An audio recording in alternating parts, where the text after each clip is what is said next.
दोस्तों, स्वागत है आपका मेरे YouTube चैनल इंग्लिश बाबू पर। और आज मैं फिर हाजिर हूँ आपके साथ एक नई स्टोरी लेकर। और दोस्तों, आज जो इस स्टोरी मैं आपके लिए लेकर आया हूँ ये एक शॉर्ट मॉरल स्टोरी है। बहुत ही प्यारी, बहुत ही अच्छी कहानी है। कहानी सुनने में आपको बहुत मज़ा आएगा और बहुत ही अच्छे मॉरल के साथ ये स्टोरी है। तो जीवन में कुछ अच्छा सिखाने वाली जो मॉरल है वो आपको इसमें मिलेगा। और उसके अलावा दोस्तों, आज की इस स्टोरी में आपको कुछ नए इंग्लिश के वर्ड मीनिंग सीखने को मिलेंगे, उनकी करेक्ट प्रोनाउंसिएशन के बारे में पता चलेगा। और दोस्तों, हमेशा की तरह जो इसका ग्रामर का पार्ट है और जो छोटे छोटे स्ट्रक्चर्स हैं, बड़े स्ट्रक्चर्स हैं, उनको बिल्कुल ही डिटेल में कवर करेंगे। तो एक एक वर्ड को, एक एक ग्रामर के स्ट्रक्चर को आप बड़ी आसानी से सीख पाएंगे और साथ में समझ भी पाएंगे। तो चलिए दोस्तों, आज की इस कहानी को हम शुरू करते हैं और सबसे पहले कहानी का टाइटल देखते हैं। कहानी का टाइटल है द ओल्ड वुमेन्स हट। क्या मतलब हुआ दोस्तों? देखिए, WOMAN, इसको वुमेन पढ़ेंगे। और जब एक महिला होती है तो ये वुमेन होता है, और यदि एक से अधिक महिलाएं हैं तो उसके लिए MAN की जगह पर MEN, तो उसे वीमेन पढ़ा जाता है, जो कि एक प्लूरल नाउन है। तो फिलहाल ये वुमेन है, जिसका मतलब है कि एक महिला के बारे में यहाँ बात हो रही है। और वुमेन के बाद यहाँ पर एपेस्ट्रॉफी S है। एपेस्ट्रॉफी S का मतलब होता है जब हम किसी भी व्यक्ति या वस्तु या किसी भी नाम के साथ कुछ जोड़ना चाहते हैं तो एपेस्ट्रॉफी S का प्रयोग किया जाता है, जिसका मतलब होता है का, की, के। और दोस्तों, HUT, हट, हट का मतलब होता है झोंपड़ी। तो इस पूरी लाइन का क्या अर्थ हुआ? द ओल्ड वुमेन्स हट, मतलब क्या हुआ कि बूढ़ी महिला की झोंपड़ी। तो दोस्तों, ये आज की इस कहानी का टाइटल है, शीर्षक है। अब मैं इसे पढ़ना शुरू करता हूँ। आप लोगों से रिक्वेस्ट है, कहानी को बिल्कुल ध्यान से सुने। और दोस्तों, जैसा मैं आपको हर बार स्टोरी में बताता हूँ कि आपको कई सारे वर्ड देखने को मिलेंगे, तो दोस्तों आप कोशिश किया करें कि आप नोटबुक और पेन लेके बैठें, ताकि आप उन वर्ड्स को या फिर जो ग्रामर में अलग अलग तरह के स्ट्रक्चर्स आपको बताए जाते हैं, सिखाए जाते हैं, तो आप उन्हें नोट भी करें। और दोस्तों, आप अपने नोट्स तैयार करें ताकि आप इनको अच्छे से इंग्लिश में जब आप सीखें तो उसकी हेल्प से आप अपनी इंग्लिश को इम्प्रूव भी कर सकें। तो चलिए इसको शुरू करते हैं। Vikramaditya was a kind and justice loving king. क्या मतलब हुआ दोस्तों? ये जो वाक्य है ये एक सिंपल पास्ट का वाक्य है। सिंपल पास्ट का मतलब होता है जब हम पास्ट में कोई ऐसा वाक्य बनाते हैं जहाँ पर वॉज या फिर वर का प्रयोग हेल्पिंग वर्ब के रूप में किया जाता है और साथ में नाउन या फिर एडजेक्टिव को लेकर वाक्य बनाया जाता है। इस तरह के जो वाक्य हैं उसके अंदर कभी भी वर्ब का, मतलब कि जो एक्शन वर्ब है, उसका प्रयोग नहीं किया जाता है। तो इस तरह के जो वाक्य हैं उनको नो एक्शन सेंटेंस भी कहा जाता है। तो और दोस्तों, क्या मतलब हुआ इस लाइन का? Vikramaditya was a kind. दोस्तों, काइंड एडजेक्टिव है जिसका मतलब होता है दयालु। एंड जस्टिस लविंग, देखिए जस्टिस का मतलब क्या होता है? जस्टिस का मतलब होता है न्याय। लविंग मतलब कि न्याय प्रिय। किंग, राजा। तो इस पूरी लाइन का क्या अर्थ निकला? Vikramaditya was a kind and justice loving king, मतलब विक्रमादित्य एक दयालु और न्याय प्रिय राजा थे। Even the gods descended from heaven to get some issues judged by him. दोस्तों, ये जो वाक्य है ये पास्ट इंडेफिनिट का अफर्मेटिव वाक्य है। और जब हम पास्ट इंडेफिनिट में अफर्मेटिव का वाक्य बनाते हैं तो वहाँ वर्ब की सेकंड फॉर्म का प्रयोग किया जाता है। डिसेंड मतलब उतरना, second form descended. Even the gods descended from haven, मतलब कि क्या हुआ कि जो देवता थे वो भी हेवन से, स्वर्ग से उतरते थे। To get some issues judged, कुछ मुद्दों, इश्यूज़ मतलब मुद्दों का न्याय करवाने के लिए, बाय हिम, उनके द्वारा। Once he decided to build a beautiful palace on the river bank। क्या मतलब हुआ दोस्तों? ये जो वाक्य है ये भी पास्ट इंडेफिनिट का अफर्मेटिव वाक्य है जहाँ पर वर्ब की सेकंड फॉर्म का यूज़ किया जाता है। डिसाइड का मतलब निर्णय करना, फैसला करना, सेकंड फॉर्म डिसाइडेड। और दोस्तों, बिल्ड का मतलब होता है बनाना। तो यहाँ दो वर्ब का प्रयोग किया गया है, तो आप इस चीज़ को भी याद रखें। जब आप दो वर्ब का प्रयोग करना चाहते हैं किसी भी वाक्य में तो पहली वर्ब के बाद आपको टू का प्रयोग करना है एक कंजक्शन के रूप में, और टू के बाद फर्स्ट फॉर्म का यूज़ किया जाता है। तो इसका क्या अर्थ हुआ? वंस, एक बार, ही डिसाइडेड, उन्होंने निर्णय किया या कह सकते हैं उन्होंने फैसला किया, टू बिल्ड, बनाने का, अ ब्यूटीफुल पैलेस, एक सुंदर महल, ऑन द रिवर बैंक, नदी के किनारे पर, रिवर बैंक मतलब नदी के किनारे पर। तो इस पूरी लाइन का क्या अर्थ हुआ, एक बार उन्होंने नदी के किनारे पर एक सुंदर महल बनाने का फैसला किया। चलिए आगे देखिए। The minister got the work started at once. दोस्तों ये भी पास्ट इंडेफिनिट का अफर्मेटिव वाक्य है जहाँ सेकंड फॉर्म का यूज़ किया गया है। द मिनिस्टर, मिनिस्टर का मतलब मंत्री, the minister got the work started at once. At once मतलब तुरंत, मतलब क्या हुआ कि मंत्री ने तुरंत काम को शुरू करवा दिया। They went there to examine the site. क्या अर्थ हुआ दोस्तों, ये जो वाक्य है ये भी पास्ट का अफर्मेटिव वाक्य है जहाँ सेकंड फॉर्म लगाई गई है, गो मतलब जाना, सेकंड फॉर्म वेंट, और जो सब्जेक्ट है वो है दे, THEY। दे का मतलब होता है वे या फिर वे लोग।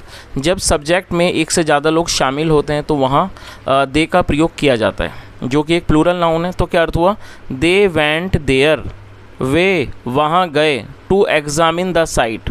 एग्जामिन का मतलब जांच करना, और साइट का मतलब होता है जहाँ पर, जिस जगह पर कोई मकान वगैरह या कोई भी चीज़ तैयार हो उसको साइट कहा जाता है।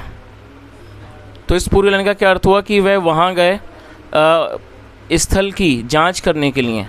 Everything was perfect but there arose a problem. क्या अर्थ हुआ, एवरीथिंग वॉज परफेक्ट मतलब सब चीज़ बिल्कुल परफेक्ट थी, ठीक थी, but there arose a problem. Arise का मतलब उठना, second number arose, but there arose a problem, लेकिन वहाँ एक समस्या उभरी।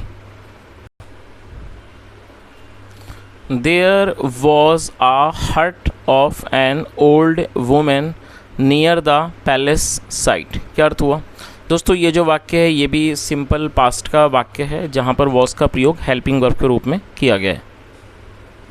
तो उसका क्या मतलब हुआ, there was a hut of an old women near the palace site, मतलब कि जो पैलेस साइट, जो महल का जो निर्माण स्थल था उसके पास एक बूढ़ी महिला की झोंपड़ी थी। It was spoiling the grace of the palace. दोस्तों ये जो वाक्य है ये पास्ट कॉन्टीन्यूस का वाक्य है। पास्ट कॉन्टीन्यूस का मतलब होता है जब हम पास्ट में कोई ऐसा वाक्य बनाते हैं जहाँ पर ये दिखाते हैं पास्ट में कोई क्रिया चल रही थी, हो रही थी, इस तरह के वाक्यों को पास्ट कॉन्टीन्यूस का वाक्य कहा जाता है, जहाँ पर वॉज या वर्ब का प्रयोग हेल्पिंग वर्ब के रूप में किया जाता है। यदि सब्जेक्ट सिंगुलर होगा तो वहाँ पर वॉज का यूज़ किया जाता है, और यहाँ इट के साथ वॉज का यूज़ किया गया है। और स्पॉइल का मतलब होता है बिगाड़ना, ख़राब करना। तो क्या अर्थ हुआ, it was spoiling the grace of the palace, मतलब ये महल की शोभा को बिगाड़ रही थी। The minister reported the matter to the king. ये भी पास्ट का अफर्मेटिव वाक्य है। रिपोर्ट का मतलब होता है किसी चीज़ की खबर देना, second form reported. The minister reported the matter to the king, मतलब क्या हुआ कि मंत्री ने राजा को मामले की जानकारी दी, मामले की खबर दी। The king sent for the old women and tried to buy her hut at a good price. The king sent for the old women, क्या अर्थ हुआ कि जो राजा ने बूढ़ी महिला को बुलवाया, सेंट का मतलब होता है भेजना या फिर बुलवाना, second form sent. And tried to buy her hut, और उन्होंने कोशिश की, टू बाय खरीदने की, हर हट उसकी झोंपड़ी को, एट ए गुड प्राइस एक अच्छे दाम में, एक अच्छी कीमत में। तो इस पूरी लाइन का क्या अर्थ निकला कि राजा ने बूढ़ी महिला को बुलवाया और उसकी झोंपड़ी को अच्छे दाम में, मतलब कि अच्छी कीमत में, अच्छे दाम में खरीदने की कोशिश की। The old women was an adamant character. दोस्तों एडमेंट एडजेक्टिव है, ये नाउन है जिसका अर्थ होता है किसी बात में अटल व्यक्ति को एडमेंट कहा जाता है, किसी बात पर अटल रहना, अडिग रहना। तो क्या अर्थ हुआ कि जो बूढ़ी महिला थी वॉज एन एडमेंट कैरेक्टर, मतलब वो एक तरह से बहुत अटल व्यक्ति थी। शी सैड, उसने कहा, पार्डन मी, पार्डन का मतलब होता है माफ़ करना। शी सैड, उसने कहा, पार्डन मी मतलब कि मुझे माफ़ करें, योर ऑनर महाराज। तो उसने, पूरी लाइन का क्या अर्थ हुआ कि उसने कहा महाराज मुझे माफ़ करें। Your offer is not acceptable to me. दोस्तों एक्सेप्टेबल एडजेक्टिव है जिसका मतलब होता है स्वीकार करने योग्य। तो क्या अर्थ हुआ कि उसने क्या कहा, योर ऑफर मतलब कि आपका प्रस्ताव, is not acceptable to me मतलब आपका जो प्रस्ताव है वो मेरे लिए स्वीकार करने के योग्य नहीं है। The hut is more dear to me then my life. दोस्तों डियर का मतलब है प्यारा, और ये जो वाक्य है ये भी सिंपल प्रेजेंट का वाक्य है जहाँ पर इसका प्रयोग हेल्पिंग वर्ब के रूप में किया गया है। The hut is more dear to me than my life, मतलब क्या हुआ इस लाइन का कि जो झोंपड़ी है वो मुझे मेरे जीवन से ज़्यादा अधिक प्यारी है, अधिक प्रिय है। I lived all my life in it and I want to die in it. क्या अर्थ हुआ? I lived all my life in it. और दोस्तों लिव का मतलब होता है किसी स्थान पर रहना, निवास करना। सेकंड फॉर्म में lived. I lived all my life in it मतलब मैं अपने सारे जीवन इसमें रही। And I want to die in it, और मैं इसमें मरना चाहती हूँ। और दोस्तों ये जो वाक्य है ये प्रेजेंट इंडेफिनिट का अफर्मेटिव वाक्य है। और जब हम प्रेजेंट इंडेफिनिट में कोई भी अफर्मेटिव का वाक्य बनाते हैं तो यदि वहाँ पर सब्जेक्ट आई, वी, यू, दे या फिर प्लूरल नाउन होगा तब हमें वर्ब की फर्स्ट फॉर्म का प्रयोग करना होता है। और यहाँ दो वर्ब का प्रयोग किया गया है। तो दूसरी वर्ब है डाई। डाई का मतलब मरना, और जब आप दूसरी वर्ब को लगाएंगे तो पहले टू का यूज़ करना है कंजक्शन के रूप में, और टू के बाद फर्स्ट फॉर्म आती है। तो इस पूरी लाइन का क्या अर्थ निकला? I lived all my life in it मतलब मैं अपने पूरे जीवन यहाँ इसमें रही। And I want to die in it, और मैं इसमें मरना चाहती हूँ। It is the only memory of my late husband.